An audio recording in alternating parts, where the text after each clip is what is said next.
अस्सलाम वालेकुम दोस्तों, एबीपी तावी एक मरतबा ॿीहर वाई साहब लार सां गॾु तव्हांजी ख़िदमत में हाज़िर आहियां। अॼु नाज़रीन खे आउं ॾेखारींदुसि हिकु नंढड़ो अहिड़ो व्लॉग ठाहिण जी कोशिशि कयां पियो। अॼु आउं ॾेखारींदुसि नंढपण में जॾहिं तव्हां हूंदा हुआ तॾहिं हिकिड़े नंढड़ियूं नंढड़ियूं ॻाल्हियूं ॿुधंदा हुआ, नंढड़ा नंढड़ा हिकिड़ा किसा ॿुधंदा हुआ, जॾहिं खिलंदा हुआ, मुस्कुराईंदा हुआ। उहो माण्हू, उहो शख़्सियत उनजी दरगाह ते यानी वताए फ़क़ीर जी दरगाह ते मौजूदु आहियां।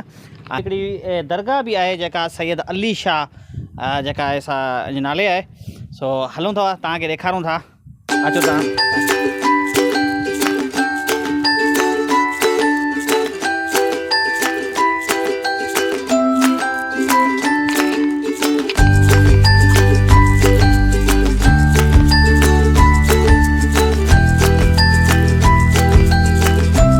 दोस्तों जॾहिं हिते पहुचंदा त हिन खां पहिरीं वरी हिते हिकु नंढड़ी मस्जिद ईंदी ऐं हिन पासे अलम बारगाह आहे। कैमरामैन खे चवंदुसि अलम बारगाह ॾेखार, माशाल्लाह बहितरीनु ज़बरदस्त आहे।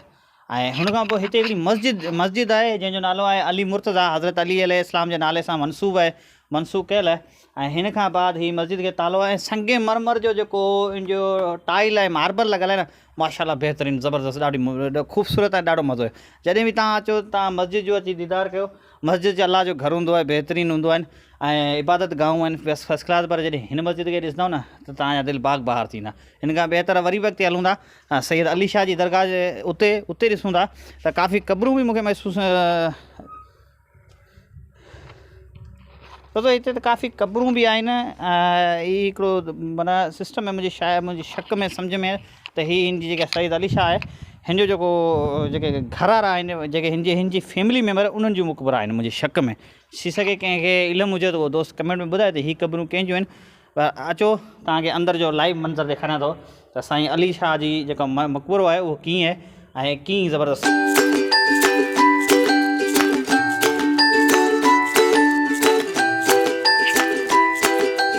माशाल्लाह बहितरीनु आर्टिस्ट चेक कराए हीअ चेक कयो ऐं हुन खां पोइ हीअ चेक कयो, विलादत माशाल्लाह अल्लाह पाक बहितरीनु निज़ाम आहे। एतिरो पुरसकून माहौल है दोस्तों।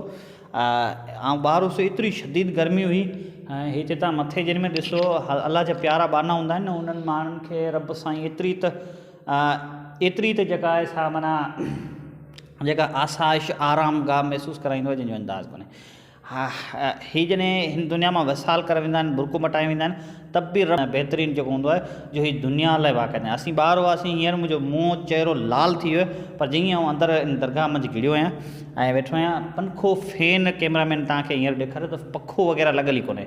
उनजे बावजूद बि एतिरी त थधिकार आहे जंहिंजो अंदाज़ कोन्हे।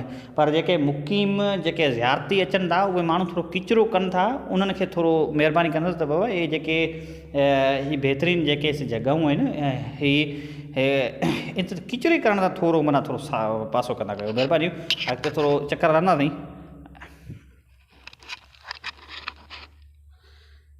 दोस्तों हीअ जेका आहे मुंहिंजे सम्झ मुताबिक़ नंढड़ी शइ ठहियलु आहे, पर हिन जो दौरु वियो हलियो।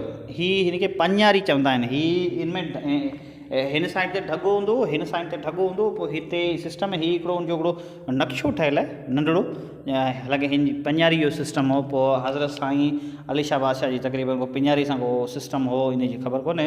ऐं दोस्तनि खे कमेंट में ॿुधाइजो त हीअ जेको छाजे लाइ आहे, महिरबानी करे। ऐं हुन खां पोइ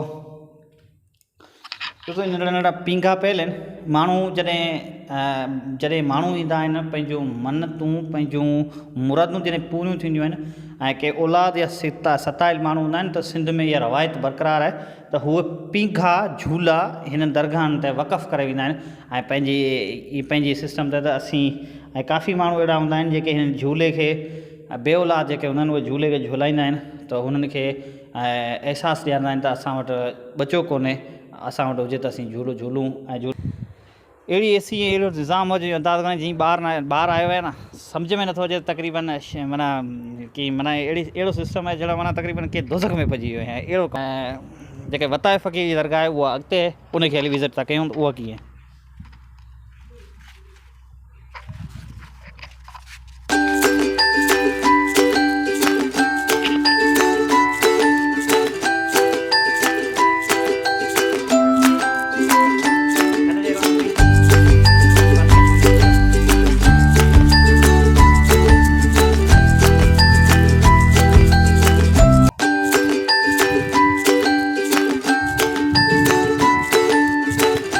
जेको अगमकोट में जाओ हो, जंहिंजी तारीख़ जे हवाले सां कुझु ॿुधाईंदा। अगमकोट में जाओ हो, हीअ हिकु वताए फ़क़ीर जेको आहे सो अगमकोट में जायो हो, खत्री ज़ात जो, खत्री ज़ात जो। ऐं हिननि खे अगमकोट जा माण्हू तमामु घणा तंग कंदा हुआ।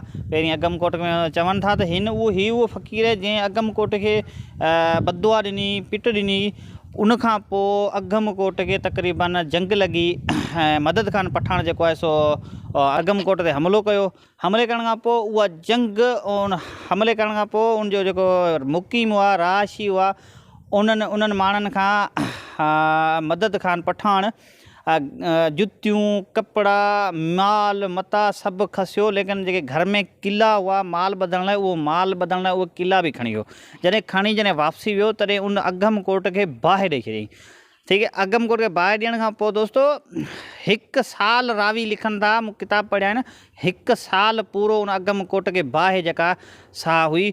ऐं काफ़ी रावी दोस्त किथे मूं मुतालो कयो आहे त उन दरवेश जेको आहे सो उनखे बददुआ ॾिनी हुई, जंहिंजे करे अगमकोट जेको आहे सो बसम ऐं मसमार थी चुको आहे। हींअर बि काफ़ी व्लॉग आहे, इंशाल्लाह आईंदड़ व्लॉग में इंशाल्लाह ऐं अगमकोट बि तव्हांखे ॾेखारींदो। दोस्तो हिन सूफ़ी दरवेश जे जिन में वणकाणी वारे माहौल में पहुचंदासीं, हिन पासे बहितरीनु वण लॻा पिया आहिनि, हिन पासे कैमरामैन ॾेखारींदो हले त बहितरीनु अंबनि जा एतिरा ज़बरदस्त बाग़ आहिनि। ऐं हिन पासे बि हिकिड़ो आहे को सिस्टम। हलूं था अंदरि ऐं ॾिसूं था त हीअ जेको आहे सो माशाअल्लाह हेॾी वॾो नालो, हेॾो निज़ाम हुअण जे बावजूदि त हिन जी जेका दरगाह आहे सा मूंखे तक़रीबन न वणी। ऐं हिन जो जेको मथे वारो निज़ाम आहे, छत वारो निज़ाम आहे, उहो बि सुठो कोन्हे। दोस्तो कैमरामैन तव्हांखे दरगाह ॾिसे, पर जेतिरी मूं ॿुधी हुई सुठी साफ़ सेटिंग वारी, उहा माशाल्लाह बहितरीनु आहे। सफ़ाई वफ़ाई जो ख़्यालु तमामु आई कोन्हे। ऐं ॿुहारी कढण वारो माण्हू बि हिते कोन्हे, पोइ हिते जेके अमलदार आहिनि या कोन्हे, उहा हले किथे आहिनि का ख़बर कोन्हे। हिते त कैमरामैन मुंहिंजो ॾेखारींदो हले त हिते किचिरो केतिरो पियो आहे। ऐं दोस्तो हाणे आउं चेक करियां थो त मूंखे काफ़ी सिंध में हिकिड़ी रवायत आहे, हिकिड़ी चेक कंदा ॿुधाईंदा त वताए फ़क़ीर जी जॾहिं दरगाह ते तव्हां वेंदा न, पोइ हुते जॾहिं 7 चकर ॾियण खां पोइ वताए फ़क़ीर जी 7 चकर ॾियण खां पोइ तव्हां खिलंदा। 7 चकर कढंदुसि त ॾिसां थो त मूंखे खिल अचे थी या न। वॾी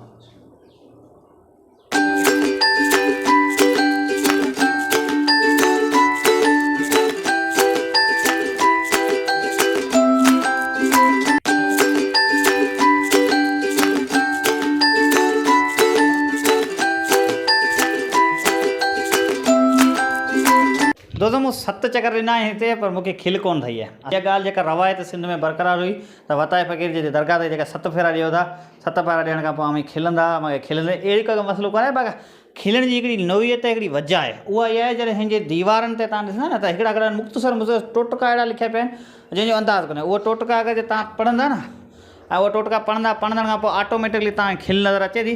बाक़ी हूं अहिड़ो को बि नोइयत कोन्हे। अगरि जे माण्हू को सीरियस आहे खिले छो त भले खिले, अगरि जे नथो खिले त ना खिले।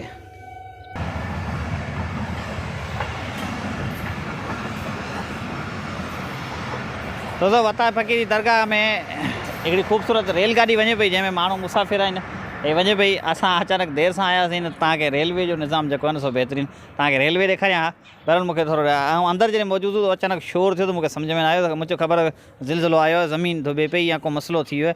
असां अचानक ॿाहिरि निकिरी वियासीं त रेलगाॾी हली पई। मूं तव्हांखे ॾेखारण जी घणी कोशिशि कई, लेकिन रेल असांखां मटे वई।